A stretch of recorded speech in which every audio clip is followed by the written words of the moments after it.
Chapter 5, Love. Real love is selfless and free from fear. It pours itself out upon the objects of its affection without demanding any return. Its joy is the joy of giving. Love is God in manifestation and the strongest magnetic force of the universe. Pure, unselfish love draws to itself its own. It does not need to seek or to demand. Jealousy is the worst enemy of love, for the imagination runs riot, seeing the loved ones attracted to another. Invariably, these fears objectify as if they were not neutralized. Give perfect love and you will receive perfect love. With love usually comes terrific fear. Nearly every woman comes into the world with a mythical woman in the back of her mind who is to rob her of her love. She has been called the other woman. Of course, it comes from the woman's belief in duality. So long as she visualizes interference, it will come.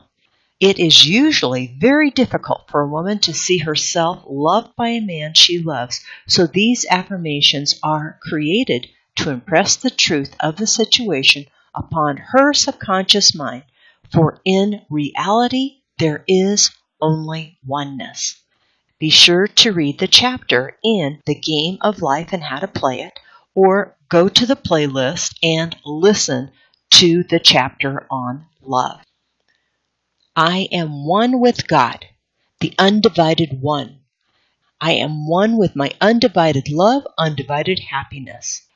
The light of Christ within me now wipes out all fear, doubt, anger, and resentment.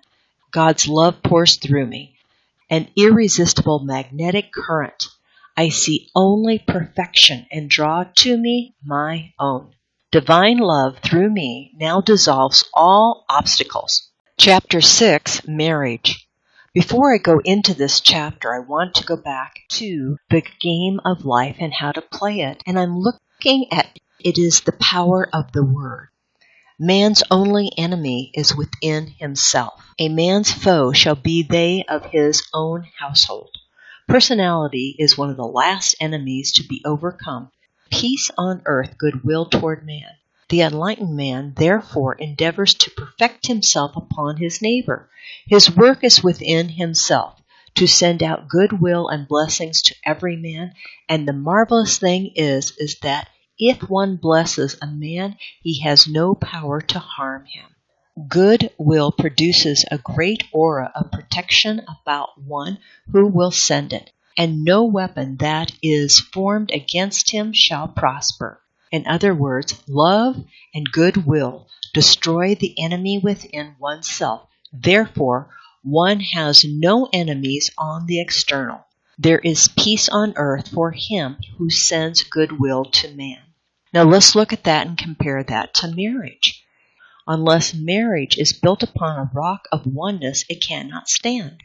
Two souls with but a single thought, two hearts that beat as one. The poets have always understood this, for unless man and wife are living in the same thought or living in the same thought world, they must inevitably drift apart.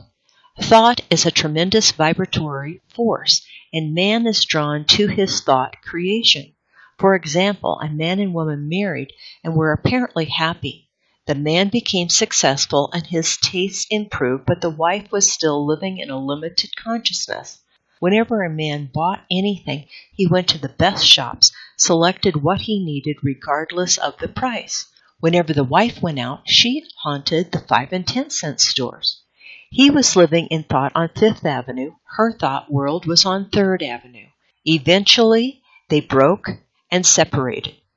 We see this so often in the case of rich and successful who desert their faithless, hard-working mates later in life. The mate must keep up with her mate's taste and ambition and live in the same thought world. There is for each person the other half, or the divine selection. These two are one in thought. Affirmation. I give thanks that the marriage is made in heaven and is now made manifest upon earth.